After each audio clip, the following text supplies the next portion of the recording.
Bonjour à tous, ravi d'être avec vous aujourd'hui. Et pour commencer, je souhaiterais d'abord partager la gratitude des Doctolibers pour vous, professionnels des hôpitaux qui assistez aujourd'hui à ce webinaire, à deux titres. Déjà en tant que citoyens que nous sommes tous, parce que vous avez bataillé admirablement en première ligne et nous sommes nombreux à avoir des proches qui ont bénéficié de votre mobilisation dans des conditions particulièrement complexes. Merci pour cela. Et puis merci aussi en tant que professionnels que nous sommes travaillant au service des acteurs de la santé, parce que vous nous avez motivés plus que jamais pour réaliser notre mission, qui est de contribuer à créer les cabinets et les hôpitaux du futur. Merci sincèrement pour votre confiance dans nos solutions innovantes et dans notre méthode, qui est de tester rapidement et améliorer au fil de l'usage. Et parmi les innovations que nous avons installées, toutes bénévolement dans cette période, retenons par exemple la possibilité offerte à une quinzaine de centres d'appel de SAMU débordés de prendre rendez-vous en ville en un clic pour des appelants qui avaient besoin de soins mais qui ne justifiaient pas l'envoi d'une ambulance. Retenons aussi l'installation de notre agenda connecté dans des dizaines de centres ou unités de dépistage Covid et ou encore la consultation vidéo dont on aura l'occasion de reparler ici avec nos intervenants. Michael et Yannick qui interviennent aujourd'hui représentent deux établissements très différents, partenaires de Doctolib depuis des années et que nous avons essayé d'accompagner au mieux durant cette crise. Cela malgré l'impossibilité de déployer 100% de nos services. En effet, leurs deux hôpitaux sont équipés du même dossier et patient informatisé qui est DXCare et sur lequel nous avons encore des progrès à faire dans l'intégration entre Doctolib et celui-ci. Or, en matière d'innovation, interopérabilité, c'est aussi important que conduite du changement auquel nous croyons vraiment. Donc, nous y travaillons pour arriver après la crise au niveau des interfaces standardisées que nous avons avec toutes les autres solutions du marché et qui permettent la meilleure utilisation possible de l'agenda Doctolib. Et je vous propose de revenir au cœur de notre sujet et de repartir au début de la crise Covid. Chez Doctolib, on a noté dès les premiers jours du confinement que les consultations externes avaient chuté de moins 65% chez nos hôpitaux partenaires, alors même qu'elles sont clés pour la qualité du suivi des patients après hospitalisation et pour l'attractivité ou l'activité d'un établissement à moyen terme. Les hôpitaux ont pris totalement la main sur ce secteur et ont par exemple limité la possibilité de prendre rendez-vous en ligne. Immédiatement, ils ont souhaité bénéficier de la consultation vidéo pour assurer de l'ordre de 20 à 40% des consultations de suivi pour des patients qui dès lors ne se déplaçaient plus dans les établissements. La solution Doctolib, inclue dans notre agenda connecté, était conçue initialement pour la médecine de ville. Nos ingénieurs l'ont donc adaptée en quelques jours, par exemple en ne demandant plus aux patients de rentrer les informations de leur carte bancaire puisqu'ils ne seraient pas facturés après, totalement en tiers payant. Nos consultants experts des hôpitaux l'ont déployé avec vous en 3 semaines à distance dans 70 établissements et pour plus de 2000 praticiens. Et ils ont depuis, ces experts, été totalement mobilisés pour vous accompagner dans ce nouvel usage et suggérer des enrichissements à nos développeurs. On est ainsi passé ensemble de 0 consultation vidéo à l'hôpital à 50 000, soit 50 000 déplacements ou renoncements aux soins qui ont été évités. Et c'est un motif de fierté pour nous tous. Passé cette entrée en matière, je vous propose d'écouter tout de suite nos intervenants, en commençant par vous, Michael Debloch. Michael, j'ai 3 questions en une pour vous finalement. Quel a été l'impact de la crise Covid sur les consultations externes au CHR Metz-Thionville? Quels risques avez-vous alors identifiés? Et puis, quelles solutions avez-vous mises en place au cœur de la crise?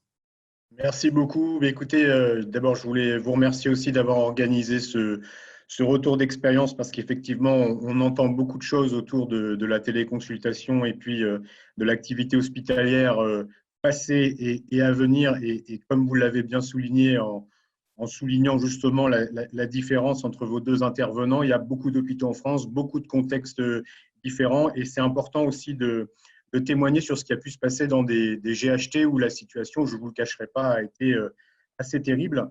Donc, en plus d'être le DSI du CHR Metz-Thionville, je suis le DSI du GHT Lorraine Nord, donc je vais aussi vous parler de notre expérience à l'échelle du GHT. Je le dis souvent en souriant, mais parce que ça parle à tout le monde. Ce qu'on a vécu au tout début de la crise, il y a 8 semaines, c'était un peu Indépendance Day.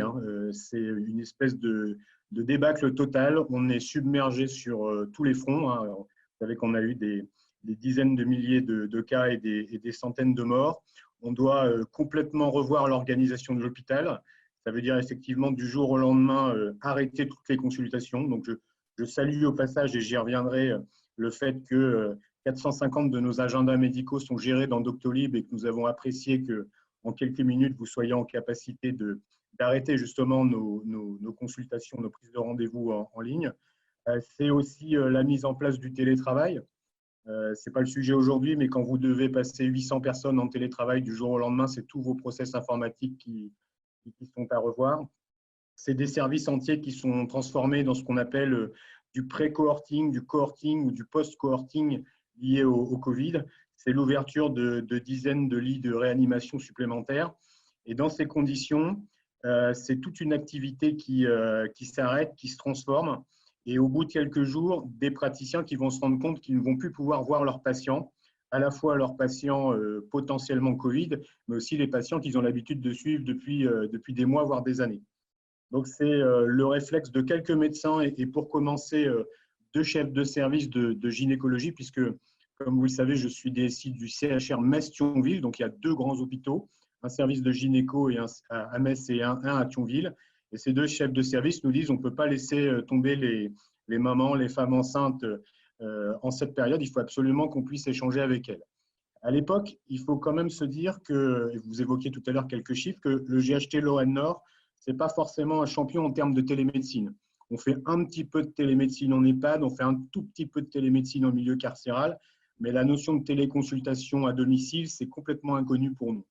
Et donc, en tant que DSI, et je pense que mon homologue de la Fondation Rothschild aura aussi des réflexes similaires, on essaye de se raccrocher à ce qu'on connaît. Et ce qu'on connaît, c'est effectivement le partenaire avec lequel on gère tous nos rendez-vous depuis des années, donc Doctolib. Le fait que vous nous avez aidé à permettre à notre SAMU non seulement de renvoyer, de chercher des résultats chez des rendez-vous chez des médecins de ville, et en plus, le fait que vous nous aidez à planifier tous nos tests PCR, parce qu'à ce moment-là, on commence à avoir des afflux massifs de patients pour lesquels il va falloir, de manière très rigoureuse, organiser la gestion des prélèvements. Et donc, on a j'ai envie de dire, ce tissu, ce terreau fertile avec Doctolib qui nous laisse à penser qu'on pourrait faire des choses ensemble. Sauf que vous l'avez justement souligné, au moment où on vous contacte mi-mars, vous n'avez pas d'offre packagée pour le milieu hospitalier et donc on prend un risque. On prend un risque, mais, et c'est aussi pour ça que j'ai décidé de communiquer, la réactivité avec laquelle vous nous avez aidé à mettre en place nos téléconsultations a été pour moi la clé du succès et la clé du redémarrage de l'activité, j'allais dire, en temps de Covid et après le fameux déconfinement du 11 mai, on en reparlera tout à l'heure. Alors, qu'est-ce qui est important à souligner dans tout ça? On reviendra certainement, et vous l'avez dit en introduction, sur la qualité de l'outil, sur les progrès à faire en termes d'interopérabilité avec le SI. Mais moi, ce qui me semble capital, et on a beaucoup entendu dans la presse ces derniers temps que la France, en quelques semaines, avait fait un bond technologique de 5 ans. Ce qui me semble capital, c'est l'accompagnement. Et quand les 2 chefs de service sont venus nous voir en nous disant on veut de la téléconsultation, si je les avais fait attendre 3 semaines avant de pouvoir faire leur première téléconsultation, ça aurait été un vrai problème. Là, en moins de 2 jours, on a non seulement équipé ces 2 médecins, fait en sorte qu'elles puissent démarrer leur téléconsultation, mais on était surtout en capacité d'absorber une deuxième vague, puisque tout s'est fait en bouche à oreille, où non seulement des médecins des spécialités de maternité gynéco-obstétrique se sont équipés, mais progressivement des tas d'autres spécialités très variées, de l'anesthésie à l'hépato-gastro, en passant par la neuro, et on le verra peut-être rapidement après, tout ce qui concerne aussi la psychiatrie, qui fait qu'aujourd'hui, on a effectivement sur tout le GHT 200 personnes ayant un compte Doctolib. Et ça représente déjà près de 1200 téléconsultations réalisées. Donc, je voulais en parler à la fois pour dire qu'effectivement, ça a pu se faire très rapidement. Ça a pu se faire quasiment sans aucun sponsoring externe puisque les demandes venaient des médecins. Il fallait qu'on soit capable de les absorber. Et à Metz, on a une autre particularité, c'est que certes, on est gros en taille, mais on n'a que 25 personnes au service informatique. Et je n'ai pas pu dédier d'équipe à ce sujet très particulier. Donc, je voulais aussi saluer l'investissement des chefs de projet, des consultants et des formateurs de Doctolib, parce que je pense que ça a été aussi la clé du succès. Ça a permis d'éviter de saturer les équipes informatiques et puis de répondre favorablement par grappe, parfois de 10, 20, 30 médecins par jour, pour lesquels il fallait créer les comptes, les former, les accompagner, vérifier que les 3 ou 4 premières téléconsultations se passaient bien et qu'ensuite on pouvait libérer les utilisateurs. Donc, vous voyez cette description assez apocalyptique type Indépendance Day, en s'appuyant sur une brique de notre SI, puisque Doctolib en fait partie, et je souligne quand même le fait que Doctolib est déjà interfacé à DX Planning de DXCare pour notre prise de rendez-vous, donc c'est de bonne augure pour l'avenir, nous a permis progressivement de nous équiper. Alors, je voudrais, s'il me reste 1 ou 2 minutes avant de laisser la parole à mon confrère, revenir quand même sur quelques particularités. Le CHR est très grand et donc les médecins spécialistes ont pu jouer leur rôle d'experts pour tout le GHT, mais on a 2 autres particularités. On a un petit hôpital de 400 lits qui est l'hôpital de Briey, qui se trouve quasiment à la frontière avec la Belgique et le Luxembourg, dans une zone de désert médical qui avait absolument besoin de maintenir un lien avec ses patients. Donc, une petite vingtaine de médecins sur place utilisent le système. Donc ça, je dirais que c'est pour garantir un lien social et sanitaire avec des populations en grande fragilité. Et puis surtout, pour moi, ça a été la grande découverte de voir la qualité et l'intérêt de la téléconsultation en psychiatrie, puisqu'on parle souvent des hôpitaux psychiatriques en les voyant comme des espèces de prisons pour personnes ayant des soucis psychologiques. Mais vous avez beaucoup de patients qui viennent uniquement en hôpital de jour, qui sont donc à domicile et pour qui le confinement a été un moment terrible, sans le lien qui a pu être créé avec les psychologues, les psychiatres et les différents éducateurs et médiateurs de l'hôpital psychiatrique de Jury. Je pense qu'on allait au-devant d'autres problèmes sanitaires n'ayant aucun lien avec le Covid, mais qui auraient pu être dramatiques pour ces personnes. Donc voilà un peu l'idée. Beaucoup de difficultés au départ parce que nos équipes étaient prises sur la réorganisation de l'hôpital. Un appel au secours de nos médecins pour aller vers la téléconsultation. On savait qu'on avait beaucoup d'offres sur le marché. On savait qu'on aurait pu s'orienter aussi vers notre grade. Le grade Pulsi propose une solution de télémédecine. On a fait le choix, dans un souci de cohérence avec notre système d'information, et aussi parce qu'on ne savait pas trop comment les choses allaient démarrer, d'aller vers Doctolib et on ne le regrette pas. Alors, vous avez évoqué, Marie, le fait qu'il faudra certainement améliorer les choses en termes d'interopérabilité, probablement pour soulager un petit peu nos secrétariats dans la ressaisie d'informations dans les rendez-vous de téléconsultation.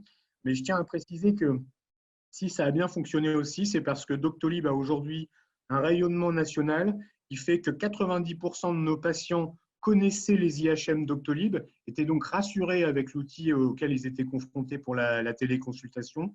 Et ça, dans l'impact de la culture du changement qui va certainement s'établir durablement, c'était un élément important. Et puis, dernière chose, cette fois, je vous le promets, on a aujourd'hui plus de médecins inscrits que de médecins utilisant réellement la téléconsultation, pour une raison toute bête, c'est qu'un peu comme pour la question des masques, dès qu'on a vu qu'il y en avait de disponibles, beaucoup de médecins ont accouru pour créer un compte, mais beaucoup de médecins croyaient aussi que le 11 mai serait une finalité, ils pourraient reprendre justement leur activité. Or, ils savent qu'ils ne pourront pas le faire, on en parlera plus longuement tout à l'heure. Et donc, on s'attend, nous aussi, à une deuxième vague, certes une vague pandémique, puisqu'on voit déjà le Covid revenir, mais surtout une nouvelle vague de mise en place de téléconsultation pour permettre à ces médecins, peut-être un peu plus frileux, peut-être un peu plus prudents, de rentrer aussi dans la dynamique de la téléconsultation, qui est, mais je pense que mon collègue en parlera mieux que moi, pas qu'un outil de visio, je tiens à le préciser. La partie programmation est importante parce qu'elle nous permet de flécher et donc de facturer les téléconsultations. En cette période économique difficile pour les hôpitaux, il est important de pouvoir facturer. Et surtout, c'est un outil d'échange de documents avec les patients, fait qu'on a pu envoyer des centaines d'ordonnances à nos patients sans les faire déplacer à l'hôpital. Et ça aussi, c'était une garantie importante. Voilà. Je me tais, Marie, j'espère que je n'ai pas été trop long. Le sujet est passionnant et on est heureux d'avoir pu passer cette étape importante avec votre aide. Merci beaucoup, Michael. Yannick, vu de l'hôpital Fondation Adolphe de Rothschild, quel complément apporteriez-vous sur cette partie du cœur de la crise et des réactions que vous avez eues à mettre en place? Bonjour à tous et je vous remercie également pour votre invitation à cette webconférence. Je rejoins mon collègue Michael sur ce constat, même si À la différence de Metz, on a peut-être eu un peu plus le temps de voir arriver la vague. En cas, on a eu un petit peu plus le temps de se préparer. Et ceci pour plusieurs raisons. Notre hôpital, c'est un ESIC qui est hyper spécialisé dans les pathologies de la tête et du cou, on l'a dit. Et initialement, il a été positionné en troisième ligne et donc était censé accueillir les urgences que nous avons l'habitude d'accueillir en dehors des hôpitaux qui étaient en première et deuxième ligne. Très rapidement, on est passé en deuxième ligne, donc en hôpital Covid également, et on a multiplié notre capacitaire de prise en charge des patients Covid. Mais en tout cas, dès le début de la crise, on a directement suivi les directives de notre ARS et on a massivement déprogrammé toutes nos activités programmées, ce qui correspond à un volume énorme à la Fondation, tant au niveau chirurgical que sur les consultations externes. À titre d'information et pour donner un exemple, à la Fondation Rothschild, on accueille à peu près 1000 consultations externes par jour dans nos murs. Et donc ça, en moins de 24 heures, on a massivement annulé tous ces patients-là par un simple SMS message en leur disant qu'on allait les recontacter. Et forcément, ça a été un volume énorme de patients qui ont été laissés un petit peu sur le côté et qu'il a fallu très rapidement donner des informations et une réponse. Donc nous, les enjeux qu'on a eu très rapidement et qui ont été tout de suite posés par nos équipes médicales ont été des enjeux de continuité de la prise en charge de ces patients dans nos domaines d'hyperspécialisation, ophtalmologie, ORL, neurosciences essentiellement, mais pas que, également en médecine interne, en anesthésie et en imagerie. Et donc, c'est à peu près 80-90% des patients qui ont été annulés et reportés à une période ultérieure. Et on a observé l'activité prioritairement d'urgence et pour les patients qui présentaient un risque de perte de chance. Et donc, d'emblée, nos spécialistes ont souhaité pouvoir voir ces patients-là physiquement en consultation. Mais on s'est rendu compte que pour un certain nombre de ces patients, ça pouvait présenter également un risque. Et donc, très rapidement, on a envisagé de passer à la téléconsultation. Et ce passage-là a été fait en un temps assez record du coup dans notre établissement. Donc en période de crise, quotidiennement, on accueillait 150 patients en physique pour les patients urgents ou à risque de perte de chance. Mais très rapidement, on avait également 150 à 200 patients qu'on pouvait voir et téléconsulter et voir en téléconsultation. Et ce déploiement, il a été dans l'ensemble de nos spécialités. Alors, on ne partait pas de rien parce qu'on avait déjà initié avec vous, Doctolib, ce travail de déploiement de la téléconsultation, mais c'était vraiment sur un tout petit périmètre qui était celui de l'anesthésie, de la consultation d'anesthésie. Alors, le contexte de crise a permis de déverrouiller pas mal de choses. Michael en a parlé, notamment sur les aspects de facturation, mais pas seulement. On a pu téléconsulter, par exemple, des nouveaux patients, ce qui n'était pas forcément le cas réglementairement auparavant. Et donc, les enjeux, ils ont été très système d'info. Alors,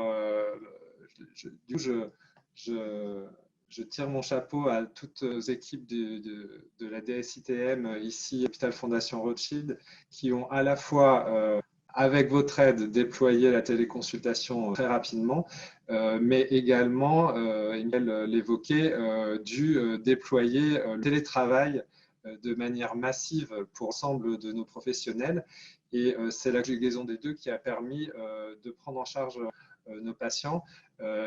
L'enjeu pour nous, c'était à la fois de pouvoir maintenir cette activité pour les patients urgents à risque de perte de chance, mais également, et très rapidement, nos praticiens ont utilisé la téléconsultation de cette manière-là, pouvoir continuer à suivre des patients chroniques ou qui étaient plus fragiles.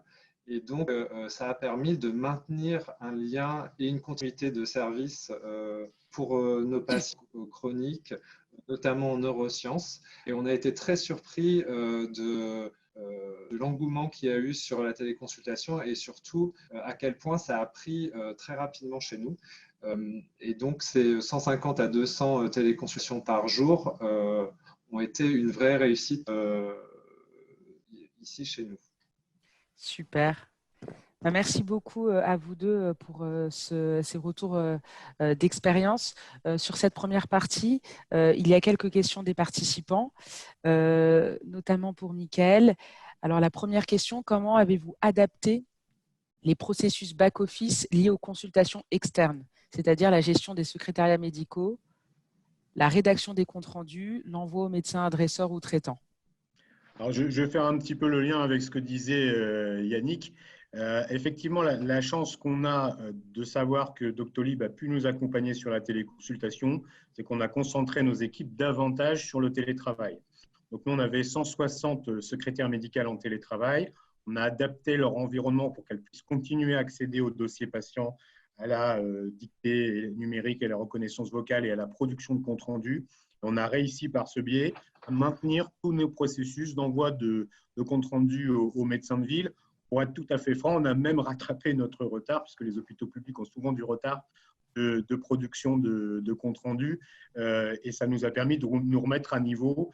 Et à la veille de redémarrer, on en parlera tout à l'heure, les consultations classiques, c'est de bon augure.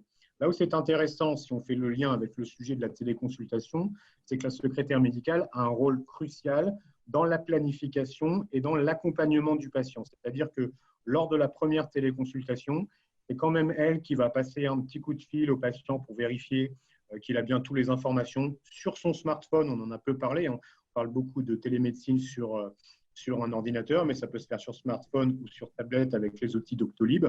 Et donc, la secrétaire médicale a vu son métier légèrement changer.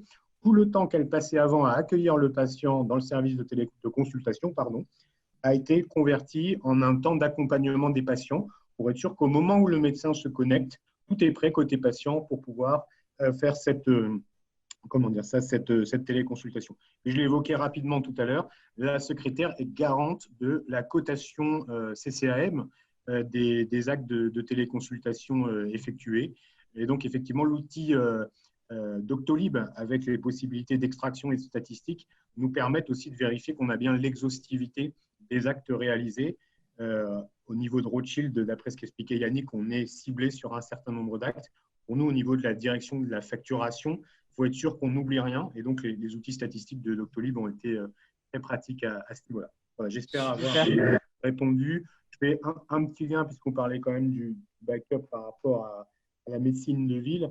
Il y a un élément que peut-être les gens connaissent encore peu. On parle beaucoup des CPTS. Un des acteurs majeurs, j'ai envie de dire, de la reprise de l'activité en ce moment, ce qu'on appelle les SAS, qui sont des espèces d'organisations mi-publiques, mi-libérales, où on retrouve justement des acteurs du monde libéral. Et c'est vrai que les outils Doctolib ont grandement facilité la communication entre ces acteurs. J'ai oublié de le préciser tout à l'heure. Très bien, merci beaucoup, Mickaël. Une deuxième question pour vous. Globalement, nous connaissons des hacks pendant cette période. Comment gérez-vous la sécurité et confidentialité des données de votre établissement? Oui, tout à fait. C'est une bonne remarque. Alors, je voudrais tout d'abord préciser qu'une des raisons pour lesquelles on a choisi aussi Doctolib, c'est que les équipements de télémédecine sont hébergés chez un hébergeur HDS, un agrément hébergeur de données de santé. Donc ça, pour nous, c'était capital. On a vu beaucoup de solutions de télémédecine fleurir ces derniers temps. Il fallait absolument qu'on respecte cela. Il faut que vous sachiez qu'effectivement, pour nous, ça a été la double peine parce que malheureusement, les hackers ont profité du climat apocalyptique que je décrivais tout à l'heure pour multiplier les attaques. Il ne s'est pas passé un vendredi après-midi depuis le début de la crise où nous n'avons pas été attaqués de l'extérieur, alors sous forme de simples spams ou des attaques beaucoup plus violentes sur nos différents portails. Et c'est évidemment là aussi pour nous très compliqué d'imaginer d'ouvrir notre système d'information en télétravail à des centaines d'acteurs, sachant qu'en fait, en même temps, et aussi pour des raisons liées à nos stocks et à l'approvisionnement qui s'était complètement arrêté dans notre région, où on a dû faire en sorte de mettre en place des espèces de connexions hyper sécurisées passant par des VPN pour éviter que des infections virales ne passent depuis les postes des secrétaires médicaux et tous les autres acteurs administratifs ou médico-techniques qui travaillaient depuis chez eux. Donc la question est très pertinente, c'est une réalité. Je pense qu'on a vu multiplier par 3 ou 4 le nombre d'attaques. Comme beaucoup de gros établissements, on est accompagné par une société de cyberdéfense. Donc, on a pu anticiper certaines attaques. Il y a eu notamment très récemment une vague qui nous est arrivée de la Russie et qui a quasiment touché presque tous les CHU de l'Est. C'est vrai que c'est très compliqué. Donc, raison de plus d'insister sur l'idée d'avoir des outils sécurisés parce que, à mon sens, depuis le début de l'utilisation de Doctolib en télémédecine, on n'a pas eu à souffrir de problèmes de ce type, en tout cas pas dans notre GHT.